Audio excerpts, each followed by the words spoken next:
welcome back to Yoga Eat Love.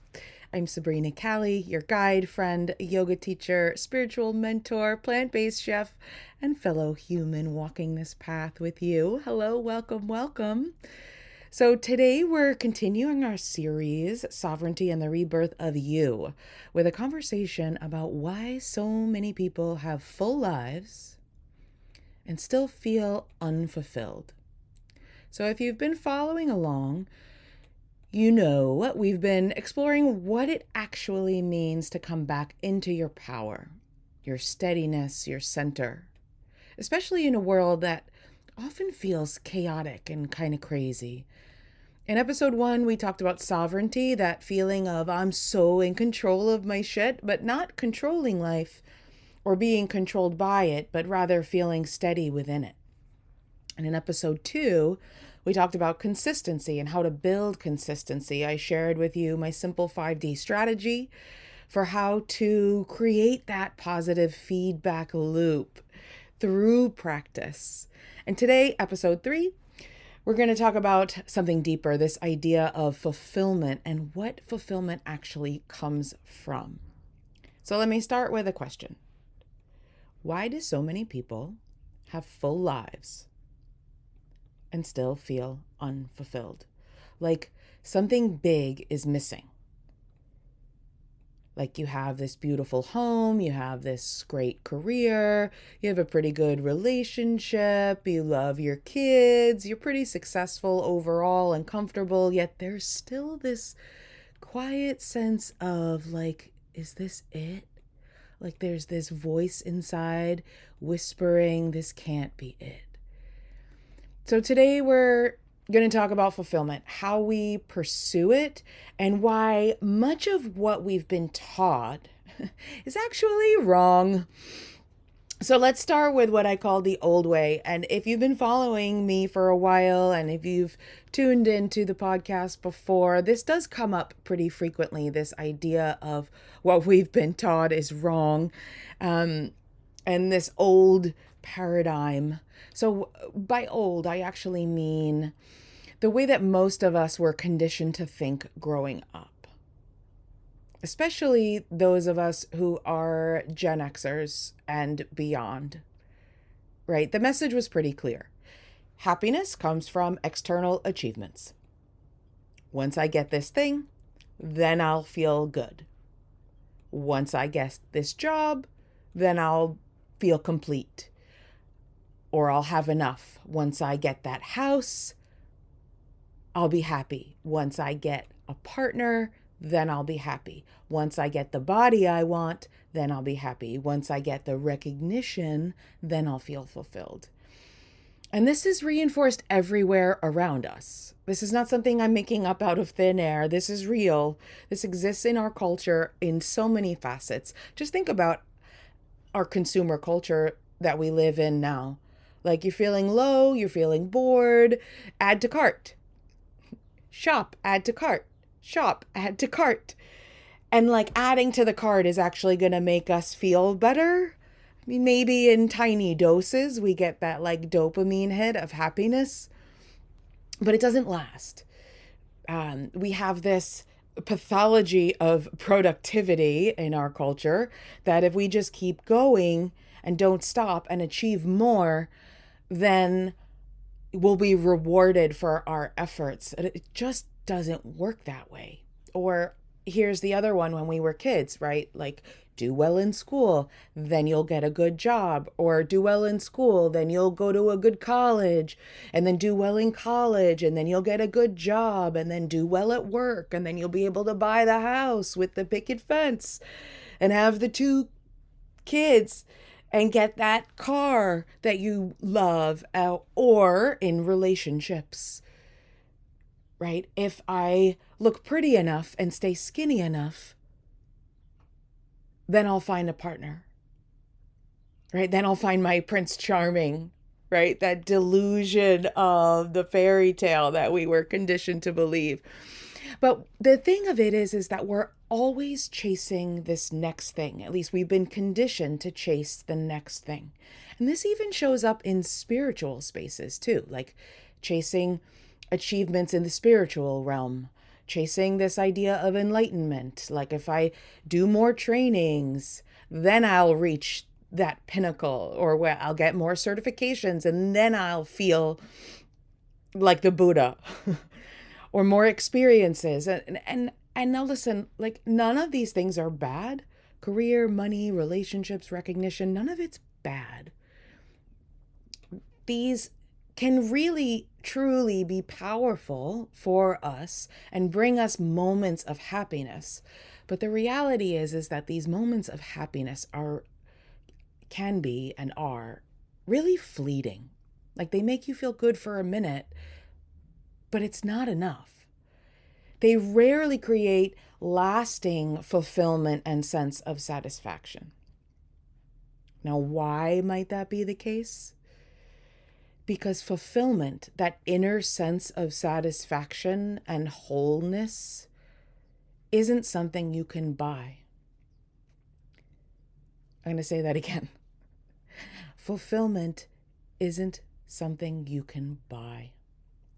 Fulfillment is actually an internal state of being. Which brings me to the new way. And ironically, it's actually very old, ancient, in fact. So this is what the ancient traditions, spiritual traditions and wisdom, especially from the East, but also in the West, they've all been pointing to this for thousands of years. Thousands of years. That fulfillment comes from within. It's cultivated internally through a deeper connection with yourself and the divine or universe or nature or the cosmos or whatever you want to call it. It's yourself and the whole. And I think it's important to just point out, too, that the fact that we as human beings have been pointing to this in spiritual traditions and ancient wisdom for thousands of years just proves or verifies that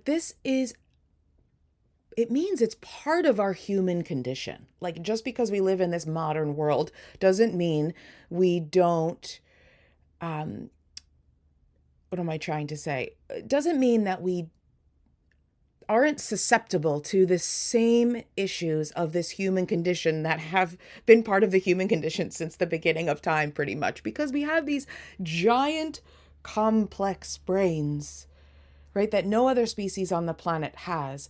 And along with that giant, complex brain comes a giant need for fulfillment, for that sense of satisfaction and belonging. And it's not something you can buy. It's cultivated internally through that connection with yourself. So in the yogic philosophy, the word yoga means roughly union or yoke. And what does that mean, right? Like we don't use yokes that often in the modern world, but like a yoke would attach an oxen, for example, to like a trailer, or if you have a hitch on the back of your car, that hitch is the yoke that attaches the vehicle to the trailer behind you, right? So that's the connection. And the yoga is that connection and returning to yourself. And it's said that the purpose of yoga is the stilling of the fluctuations of the mind, right? So in order to have that greater connection with the self and returning to oneself, that union and bringing togetherness, how we do that is to still the fluctuations of the mind. And when the mind becomes steady, something really remarkable happens. We begin to feel complete, whole, one with yourself and the world around you. Not because your life is perfect and not because you're deeply connected to yourself. Oh, excuse me. I totally messed that up. Not because your life is perfect, but because you are deeply connected to yourself and the essence of who you truly are. So the shift is this. The old way to the new way. You don't build a fulfilled life by accumulating more stuff. You build it by cultivating a deeper internal experience of life. How do we do that? This is where the practice comes in. So the practice itself is a side effect. Back up. Fulfillment is a side effect of practice. Should I say that again? The sense of fulfillment is actually a side effect of practice. So just doing the practice is going to create fulfillment as a side effect. We stop chasing, right? And this is an important reframe because most people chase this sense of satisfaction and fulfillment directly. We chase happiness, we chase meaning, we chase purpose. But the fulfillment piece is actually a natural side effect. It just arises when we practice regularly. So you can think about it like trying to chase fulfillment directly, like trying to chase sleep, right? It doesn't work. You can't just chase sleep. Sleep is a side effect of like an active and a full day. We do it naturally every day, usually, if everything's working in homeostasis and you living a balanced life, you will just fall asleep. But trying to chase it keeps you up all night. Or trying to chase happiness, it's like slippery, right? It just slips through your fingers. Think about it like trying to chase a butterfly, right? The moment you run after it, it just flutters away. Instead, you create the conditions where fulfillment naturally arises. So like if you want to spend time with butterflies, create the conditions where the butterflies are going to hang out naturally, right? So like plant a garden full of pollen creating and bee and butterfly attracting flowers and plants, right? And this is what the practice does. It creates the conditions. So when you practice regularly, whether that's going to a yoga class, practicing pranayama or breath work, meditation, mantra, something begins to change internally, and that practice cultivates the things you desire most, like clarity, emotional stability, greater connection, presence. You can't chase presence. We have to create the conditions for presence to arise. How many of you have actually like tried to meditate and sat there and you just like repeating to yourself, just be present, just be here right now, just be present, just be here right now. And your mind is going all over the place, right? Your practice is going to cultivate this sense of inner peace. And in time, with consistent practice, more deeper fulfillment starts to emerge naturally, right? Like joy, the sense of inner confidence, deeper meaning, a greater sense of belonging and purpose in the world. And this is why in yoga we focus so much and so heavily on quote unquote practice. Remember what we talked about in the last episode, the positive feedback loop, right? And if you haven't listened, you can go back after this episode and listen to the first two. I keep talking about this idea of a positive feedback loop. So practice, experience, transcend. And that loops you back into the practice. So you do a practice, you have an experience within the practice, inside the practice itself. That experience arises, and that experience actually fuels discipline and consistency to practice again, right? That shift in your state of being feels really good. So that really good feeling is going to make you want to practice again. It's going to fuel the discipline and consistency to practice again. Like you don't have to try so hard. This loop is going to just strengthen itself, it occurs naturally when we practice regularly. And that loop just gets stronger and stronger. And then peace begins to emerge. Confidence, clarity, a sense of connection, a sense of belonging. This fulfillment just becomes part of you.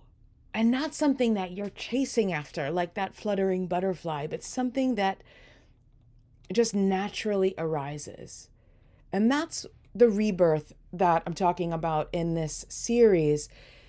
It's not becoming someone new, but reconnecting with that steadier version of yourself that's already there.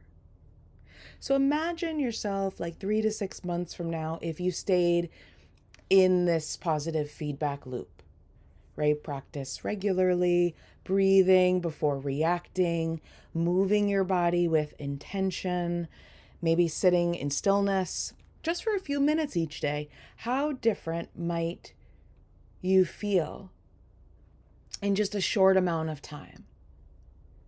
Like, could you get out of that fight or flight? And what difference would that make in your life if your nervous system was actually calm?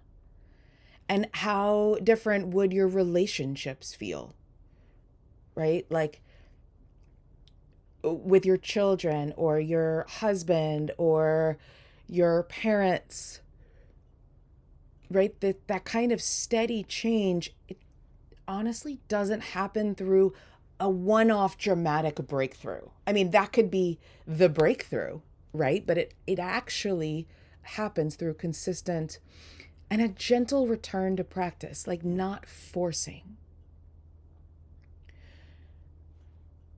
Which brings me to something very important that I alluded to in the last episode that I'd like to expound upon, because it is super important. And I want to make this clarification, because when people hear the word practice or yoga practice, they often think of what we've been taught or conditioned to think of as yoga in the West, which is what?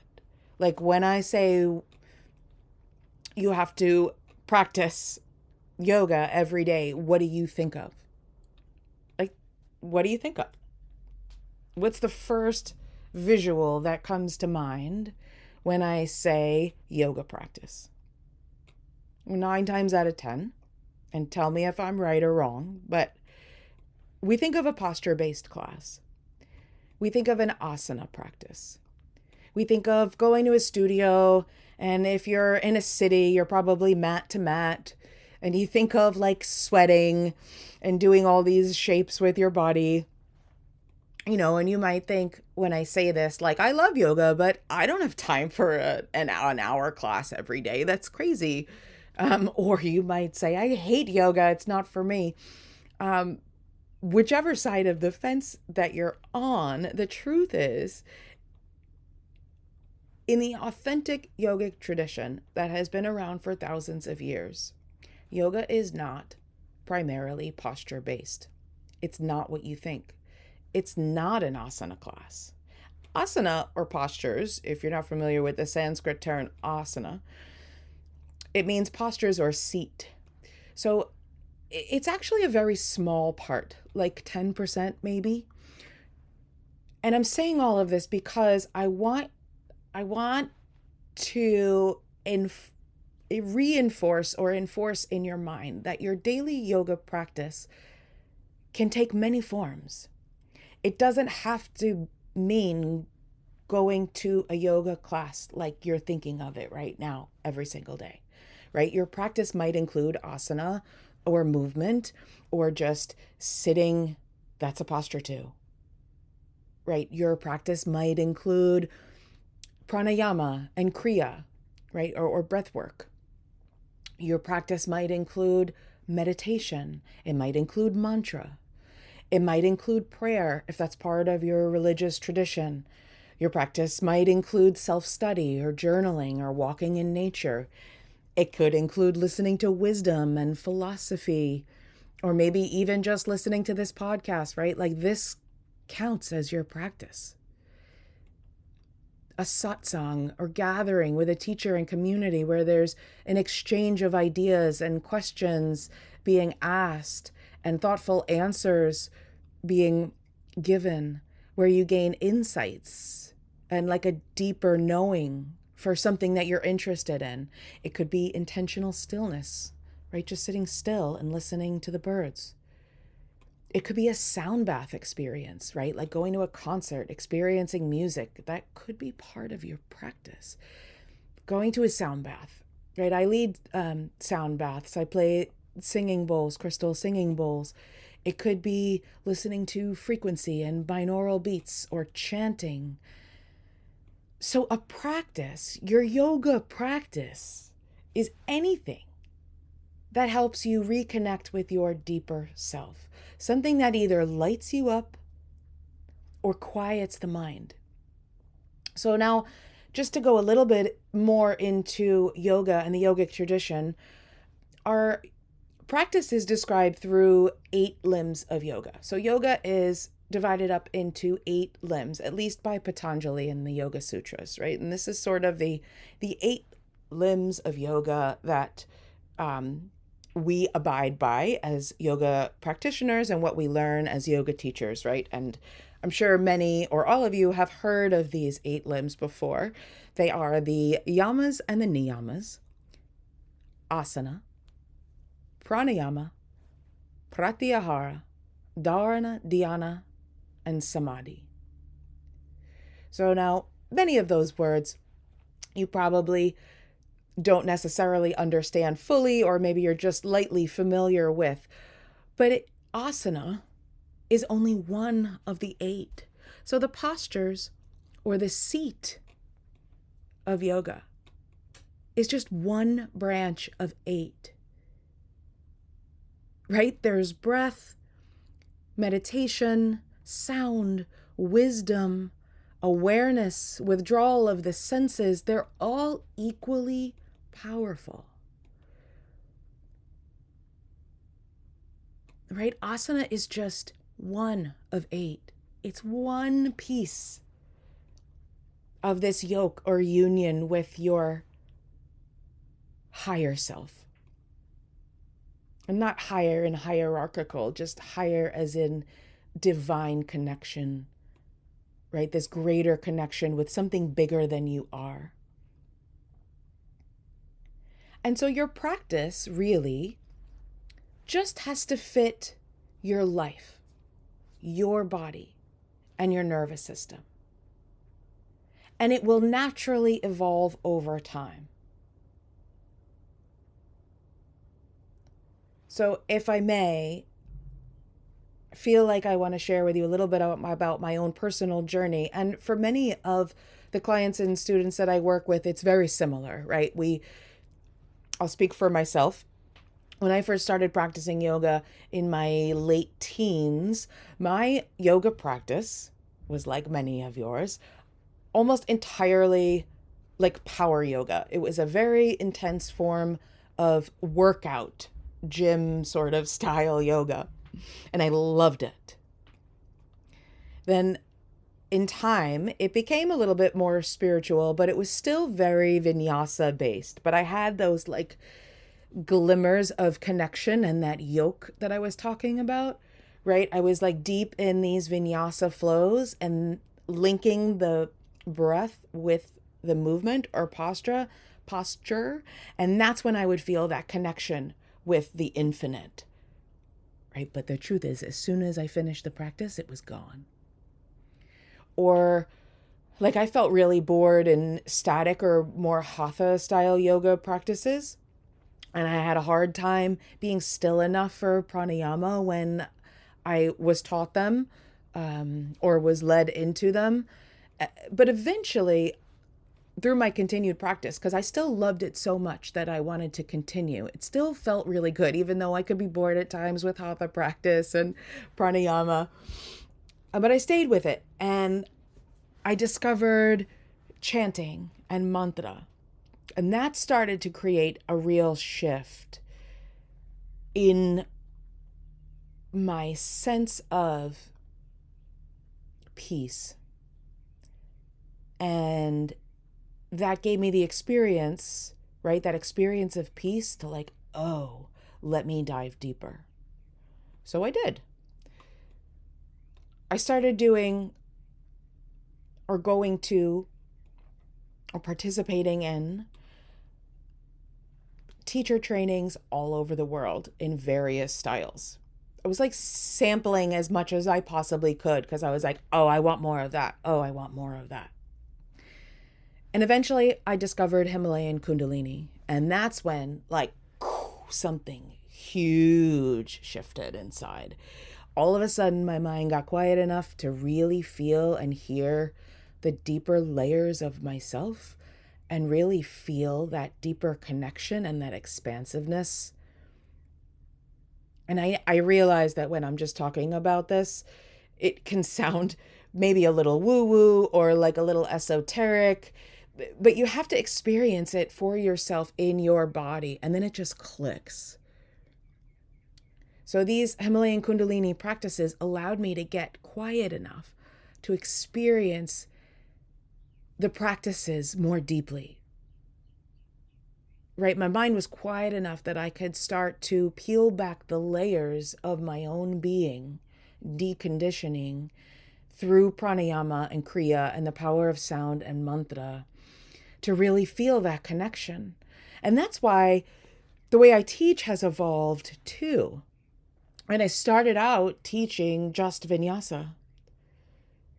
Right? And now what I'm teaching and what I'm leading and what I'm guiding are these deeper practices, because I want you to be able to have this experience too, because it changes everything. So you'll notice like the asana is still there.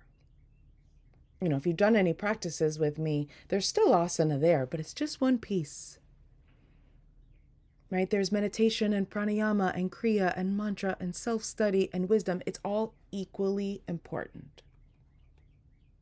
So now here's the challenge. How do we keep the practice going? So even when the practice works, right? You find a yoga studio, or like you found me, right? And the practice works. But then we stop, like life gets busy, the motivation sort of fades, and we get comfortable. We start thinking, oh, I don't need it today. And before we know it, we've fallen out of that positive feedback loop. Like those old patterns creep back in, old emotional reactions return. And this is normal. There's a fluctuation. It happens to everyone, even teachers like myself. This consistency itself is part of the practice. The key is imperfection. The key is returning. So remember this, when your practice becomes part of your life and your life becomes part of your practice, you can never miss a day. And it becomes easy. And it's not something you do, but part of who you are. And this is why the yogic tradition emphasizes something really important. Two things: teacher and community. So in order to stay consistent, right, in order to stay in the positive feedback loop, we need a teacher and a community. In Sanskrit, teacher, guru, and sangha, community. So humans, our species, is a tribal species. We thrive and do better and enjoy life more with guidance and connection with others like us. You know, we're not like the albatross or sea turtle that leaves the nest as a juvenile and spends its entire life alone at sea and only connects to mate, right? Like we grow through regular connection. And that kind of support helps us because it provides that shared experience, right? That sense of belonging to a group. It provides accountability. When we're part of a group, you feel more accountable to the whole, which provides a sense of inspiration and motivation to continue. Like, even if it's because you don't want to let somebody else down, right? That's part of it. It provides perspective, a greater perspective, a perspective beyond the personal experience, right? You gain wisdom into how someone else in your community experiences something, right? It allows for that greater perspective, that greater viewpoint. And then, of course, guidance when obstacles and questions arise. So, when you're looking for a teacher or community, I just want to give some quick suggestions. So, if you're looking for a teacher or community, you're going to want someone that you resonate with, someone who is living the practice, someone who feels accessible, and someone who's maybe just a few steps ahead of you. And this is largely through my own experience. I can tell you this is going to help greatly, because if someone is too far ahead, the gap between you and that person can really feel overwhelming. Like there's too many steps in between you and that teacher for you to really understand what the teacher's talking about. And the teacher might not even remember what it was like to feel the way you feel in the moment. So just something to keep in mind. A real teacher, too, isn't there to control you or to be worshipped. That teacher is going to invite questions, right? They want you to ask. And that curiosity and that exchange of ideas is really important. And this word guru has sort of gotten a bad rap over the years because there's been so many sex scandals within the gurus that have risen up. But I just want to give a little clarification here. The word guru, if you cringe when I say that, what it actually means is someone who removes the darkness, someone who sheds light, someone who helps illuminate the path. So try to detach from this modern conditioning we have in this idea of the guru. This is just, it's not, some guy who abused his power and got into sexual relationships with his students, right? That's not what it is. It's someone who helps you see more clearly. It's someone who's going to walk the path alongside you, who's going to show you the way, show you the light up the path. And, that teacher doesn't have to be me, right? But I do suggest finding a community and a teacher that's going to help guide and support you. So if you do feel aligned with what I'm saying, with this more holistic approach to life and yoga, and want to practice together, there are a few ways you can do that. You can stay right here on the YouTube channel. There are podcasts and there's a whole practice hub. I actually even just reorganized the whole channel so that you'll find the past episodes and different practices for beginners and how to get grounded and stress melting techniques. There's moon meditations and a whole lot more on there. So that's a great place to begin and get to know me and get to know the style that I teach. So you can stay here. Another great place is to join my personal peace nervous system mastery workshop. So this is for anyone who is really craving peace. And inside that workshop, we explore how your nervous system actually works. And I give you a simple but powerful Kriya meditation. So that consists of breathwork and Kriya together. It's a specific set. It's actually the exact set that I give as a first practice to almost everybody that I work with privately and all my clients in Soul Mastery. I highly recommend this workshop to every human. But you also get this, so you get this practice, you get immediate access. This practice puts you into that experience state, which gives you immediate access to this emotional resilience and self-regulation and deep peace. And it's also a beautiful place to begin or continue your journey if you're a yoga teacher. You'll learn to actually teach these practices, right? Learn these nervous system regulation techniques well enough to teach and share with your own people. And then if you're joining just as a regular human too, you'll learn how to integrate these practices into your life. So you're not just following along, right? You're learning how to lead yourself in sovereignty. So you can also practice with me inside Yoga Soul Rising Studio. That's my online membership. There's 2 entry points. You can join as a soul seeker, which is perfect if you want more of these foundational practices in your life and ongoing connection. It's also wonderful for people who've practiced with me before on retreat or in workshops and want to keep practicing to maintain that connection, to maintain your practice. And then there's Soul Mastery. So Soul Mastery is for deeper exploration and more personal guidance.